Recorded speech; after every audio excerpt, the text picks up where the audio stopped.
सर्वे भवन्तु सुखिनः सर्वे सन्तु निरामया सर्वे भद्राणि पश्यन्तु मा कश्चित् दुःखभाग् भवेत्। मैं डॉक्टर परमानंद झा, संस्कृत एम.ए. सहायक प्राध्यापक विज्ञान कामाख्या संस्कृत महाविद्यालय मोहरी मधुबनी, उपशास्त्री प्रथम वर्ष, सामान्य संस्कृत अनिवार्य, पत्र जिसमें हेतु 25 मित्र लाभ पढ़ा चुके हैं और आगे पाठ ले जा रहे हैं छात्रों। धर्मार्थ काम मोक्षाणाम यस्य कोपि न विद्यते अजागलस्तनस्येव तस्य जन्म निरर्थकम्।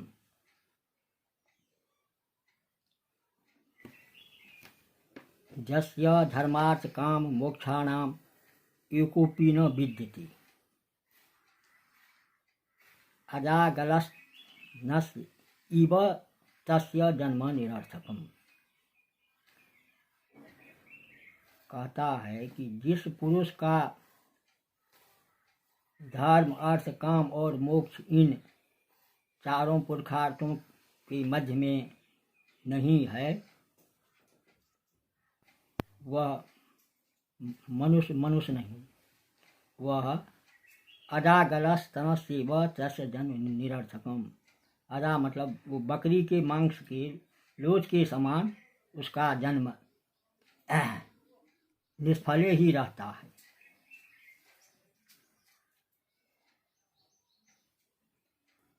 यस्य जनस्य धर्मार्थ काम मोक्षाणाम चतुर्विध पुरखा अर्थानाम एकः अपि एकमात्रमपि न विद्यते न वर्धते अजागलस्तनस् इव छागीकण्ठ मंसपिण्डस्य इव तस्य जनस्य जन्म जननम निरर्थकम निष्प्रयोजनम निष्फलमिति भावः।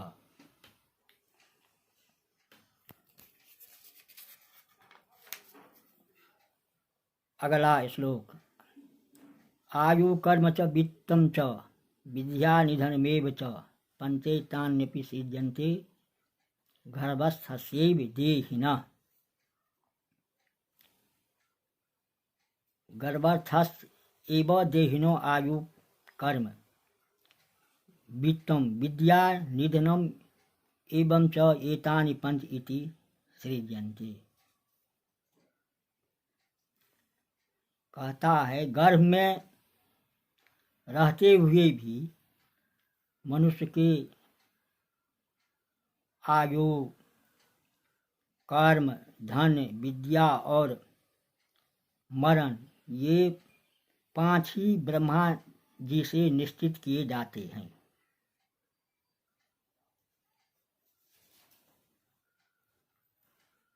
गर्भस्थस्य एव भूरिष्ठितस्य एव देहिनः शरीरिणः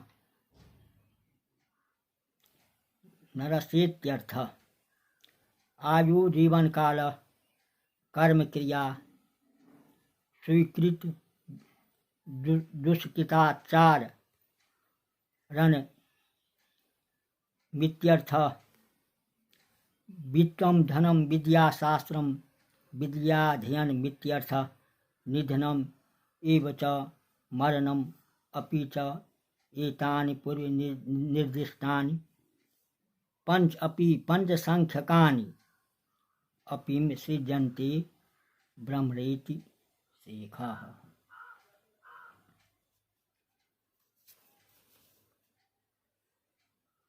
फिर आगे अवश्यम भाविनो भावा भवन्ति महतामपि नग्नत्वं नीलकंठस्य महाहिसैनं हरेः। इसमें है कि शिव जी की नग्नता और विष्णु का महान सर्प जैसे शेषनाग में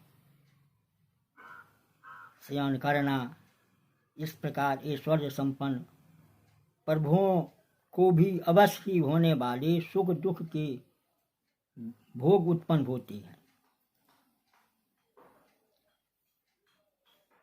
नीलकंठस्य नगलत्वं हरे महाहिसाइनम् इत्ययं महताम् अपि अवश्यं भाविनः भावा भवन्ति।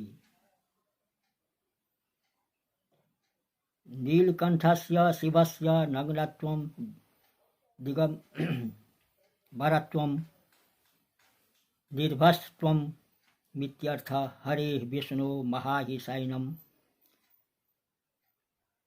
बृहत् सर्पसज्या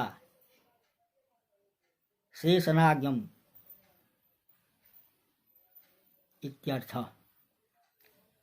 इत्थं महताम् अपि ऐश्वर्य संपन्नानाम् अपि अवश्यं भवनशीला भावा सुख दुःखादि योग रूपा व्यापारा भवन्ति जायन्ते। आगे जद्भावी न तद्भावी भावी चिन्न तदन्यथा इति चिंता विखग्नो यम गदः किंग न पीयते।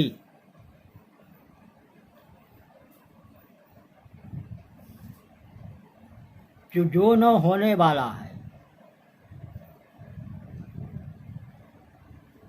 और वह होगा नहीं, जो होने वाला है वह अन्यथा नहीं होगा।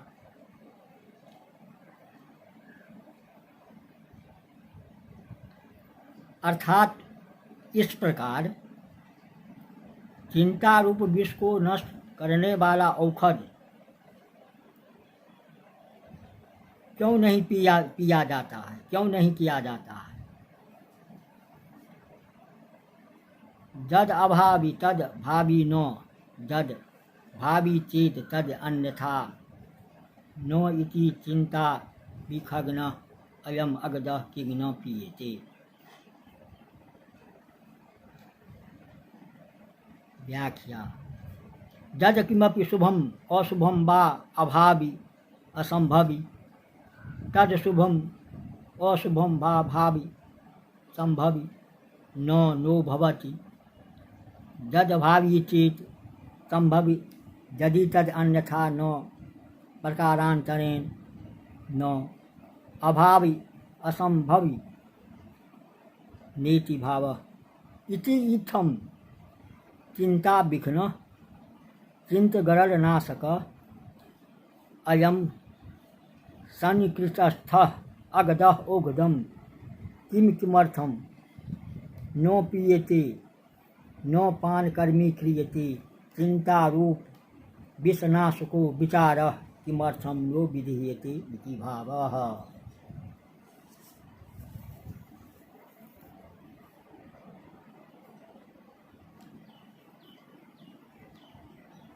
एदा अक्षमाणां केशान् किद दालस भवनम्।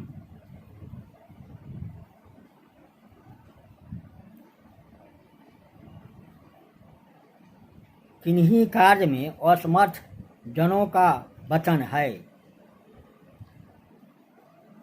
कि यथा हेखेन चक्रेण रथस गतिर्भवेत् तथा पुरुषकारेण बिना दैवं न सिद्ध्यति।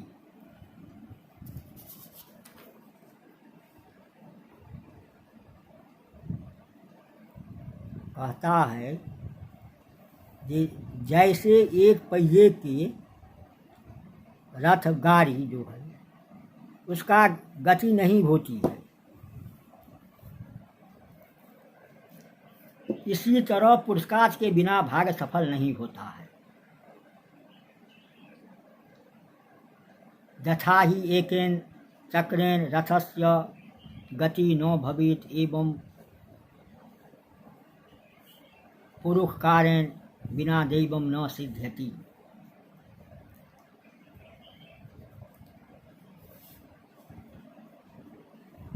व्याख्या यथा जेन प्रकारेण ही निश्चयेन एकेन एकमात्रेण चक्रे रथांगेन रथस्य स्यन्द्यस्य गति गमनं न भवेत् न स्यात्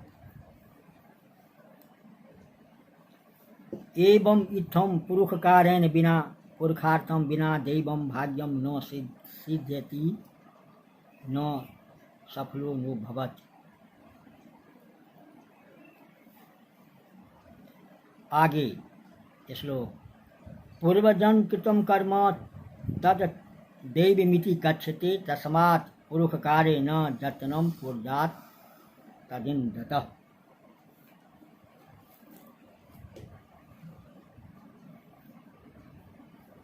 जन्म कृतं कर्म तद दैवम् इति कथ्यते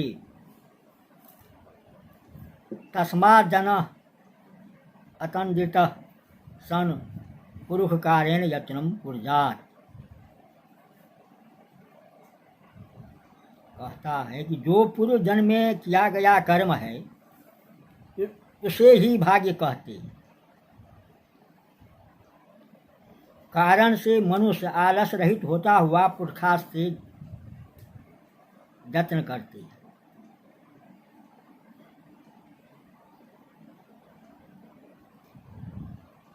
पूर्व जन्म कृतम प्राग्वन विहितम कर्म क्रिया तत्कर्म दैवम इति भाग्यम इति कथ्यते अभिधीयते तस्मात् कारणात् अतन्द्रितः तन्द्रा रहित आलस रहित सन्निधि भाव पुरुषकारेण पुरुषार्थेन यत्नं प्रयासम उद्योग मित्यर्थः कुर्यात् विदधित।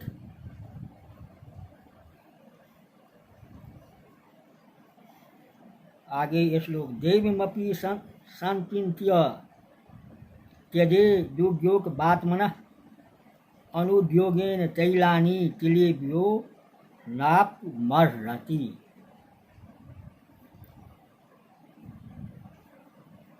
कहता है कि मनुष्य भाग को विचार कर भाग्य होगा तो बिना कर्म के ऐसा सोचकर अपने उद्यम को नहीं छोड़े, क्योंकि मनुष्य उद्यम के बिना तिल से तेल को पाने के लिए योग्य अधिकारी नहीं होता है।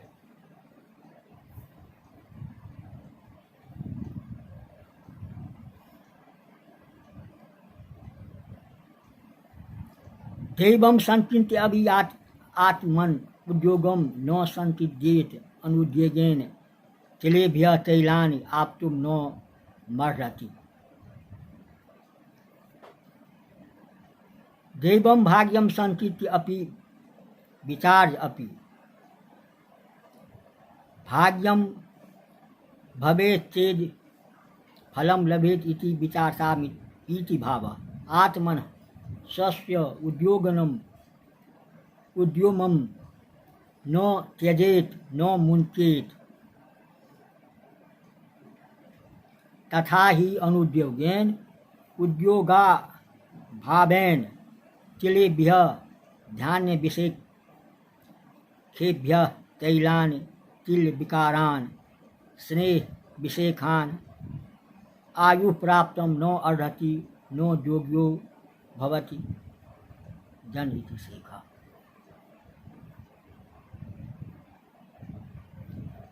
आगे श्लोक उद्योगिनम पुरुष सिंह मुपैतु लक्ष्मी दैवेन देयमिति का पुरखा वदन्ति। दैवं निहत कुरु पौरुख मात्मशक्त्या जतने कृते यदि न सिद्ध्यति को अत्र दोषः। कहता है कि लक्ष्मी उद्योग करने वाले श्रेष्ठ पुरुष को प्राप्त करती है। कुपुरुष यानी नामर्द मनुष्य भाग को ही देना चाहता है, ऐसा कहते हैं, क्योंकि भाग्य मात्र का अवलंबन छोड़कर अपने सामर्थ्य से पुरुषार्थ को यत्न करने पर भी सफलता नहीं तो क्या दोष है। यह बुझना चाहिए, कहना चाहिए।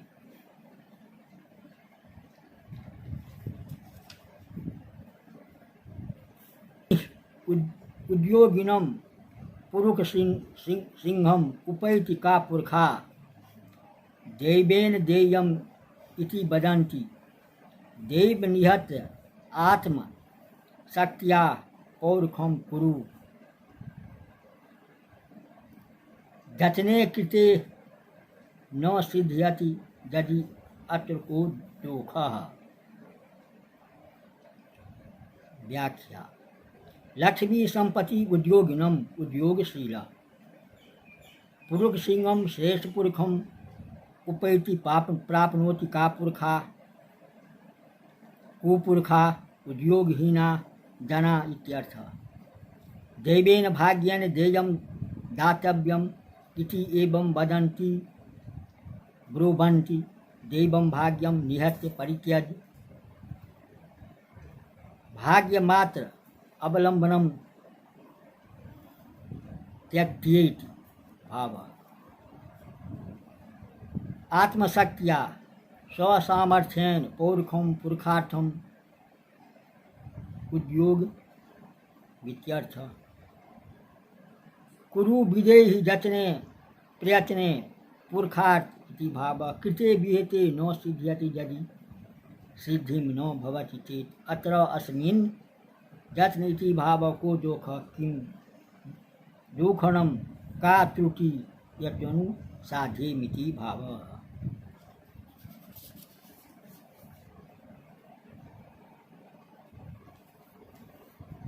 आगे बढ़ते हैं। यथा मृत पिंडिता कर्ता कुर्ते यद यदिक्षति एवं मात्मकृतम कर्म मानव प्रतिपद्यते।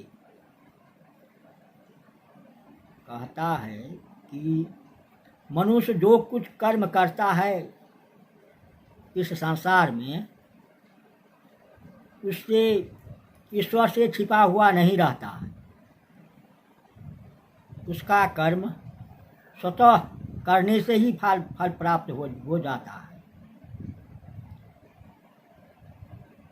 जैसे बनाने वाला कुम्हार मिट्टी के पिंड से जो घड़ा और पुरबा आदि बनाता है, उसी प्रकार मनुष्य अपने किए गए कर्म का शुभ और अशुभ का फल पा लेता है। उसको किसी को कहने का प्रयोजन नहीं रहता है, स्वतः सिद्ध हो जाता है कि कौन क्या करता है नहीं करता है।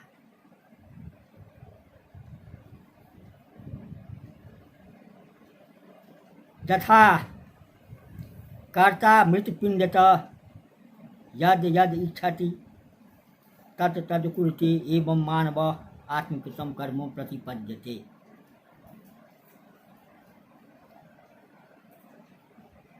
व्याख्या। संस्कृत व्याख्या। यथा जैन प्रकारेण कर्ता कारक कुंभकार इति भाव। मृत पिंडित मृत का समूहात जद जद घटसरा बादिकम मृत का पात्र विशेखरम इच्छति बांछति कटुमिति शेख तद तद मातृका पात्रम कुरुते विद्यते एवं अनेन प्रकारेण मानव मनुष्य आत्मकृतं सह विहित कर्मं क्रिया शुभ अशुभ फल रूपा मिति शेख प्रतिपद्यते प्राप्नोति।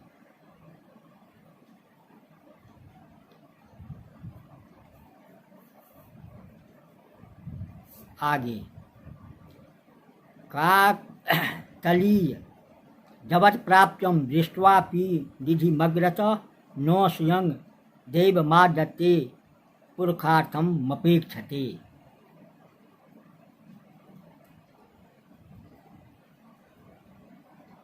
कहता है कि काकतलीय न्याय से कौवे का आना, उसी समय उसके समीप तार का फल गिरना आकस्मिक संयोग रूप से ही होता है, क्योंकि प्राप्त खजाना को आगे देखकर भी भाग्य स्वयं नहीं लेता है, उसको लेने के लिए पुरुषार्थ उद्योग की अपेक्षा रहता है।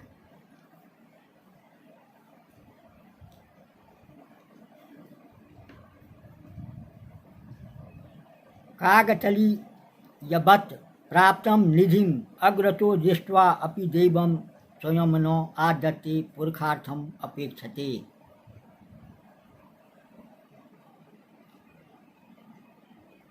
काकतली यवत काकगमन ताल फल पतनवत आकस्मिक रूपेण भाव प्राप्तम आसादितम निधि से विधिम मर्यादिपूर्ण पात्र वित्यर्थ। अग्रतः पुरुषः दृष्ट्वा अपि विलोक्य अपि दैवं भाग्यं स्वयं आत्मनः न आदत्ते न गृह्णाति पुरुषात् पौरुष हस्तग्रहा अनुकूल लब्ध्या पारमिति भाव अपेक्षते। आकांक्षति सिद्धम देवीमपि फल प्राप्तो पुरुषार्थ मपेक्षतम इति भावः। आगे श्लोक। माता शत्रु पिता वैरी जेन बालो न पाठितः न शोभते सभा मध्ये हंस मध्ये बकोदता।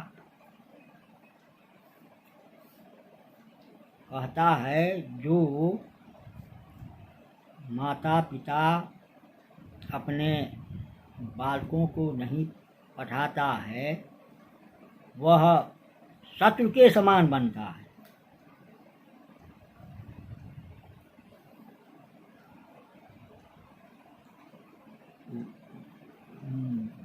वैसे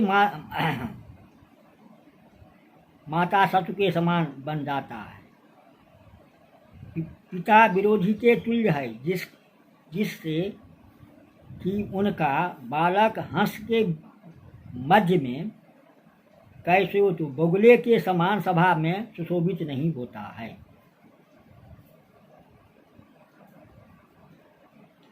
जेन बालो न पाठित माता शत्रु पिता वैरी बालः हंस मध्ये बको यथा सभा मध्ये न शोभते।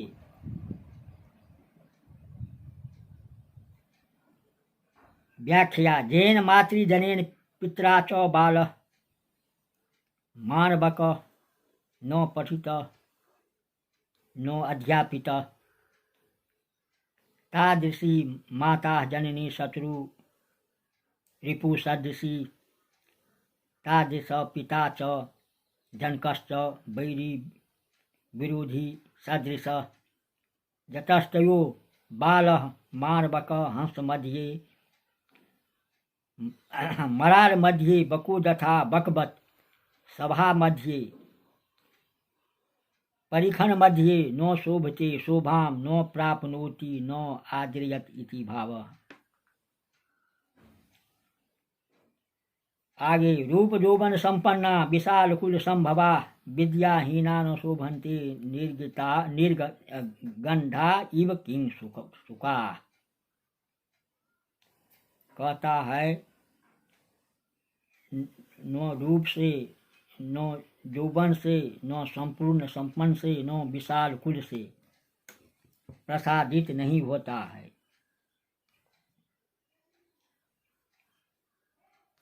रहित जन सुगंध से हीन ढाक के पेड़ के समान सुशोभित नहीं होते हैं।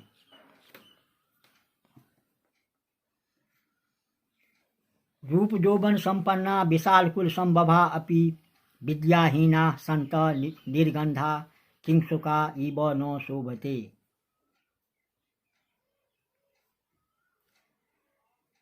व्याख्या। रूप यौवन संपन्ना सौंदर्य तारुण संयुक्ता विशाल कुल संभवा महावंश प्रसूता अपि जना विद्याहीना शास्त्रा अभ्यास रहिता संत निर्गंधा सुगंधा रहित किंसुका इव पलाश वृक्षा इव न शोभते शोभाम न प्राप्नु बंती। यहाँ फूल का पलाश फूल, उसमें सुगंध नहीं रहता है, इसीलिए फूल पलाश का नाम दिया गया है। सौंदर्य और तारुण्य से युक्त और महाकुलों में उत्पन्न होकर भी विद्या से रहित जन सुगंध से हीन ढाक के पेड़ के समान शोभित नहीं होते हैं। पुस्तकेषु च नाधीतम गुरु सन्निधौ न शोभते सभा मध्ये जरा गर्भ इव स्त्रिया।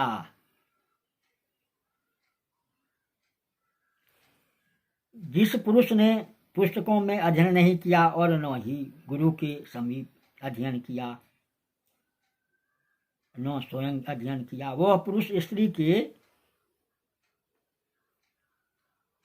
जार के उत्पन्न संतान के समान सभा के बीच में शोभा को प्राप्त नहीं करता है।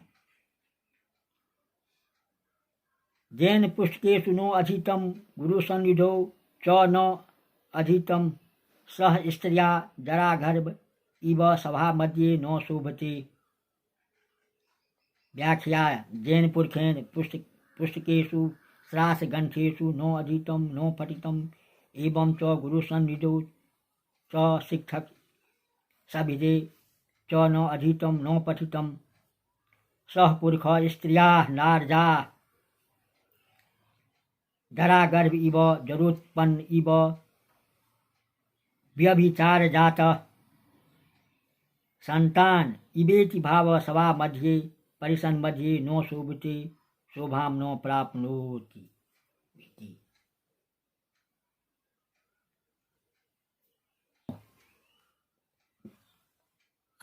आज सामान्य संस्कृत में हितोपदेश हम 38 श्लोक तक पढ़ाए हैं और अपना अध्ययन करना है।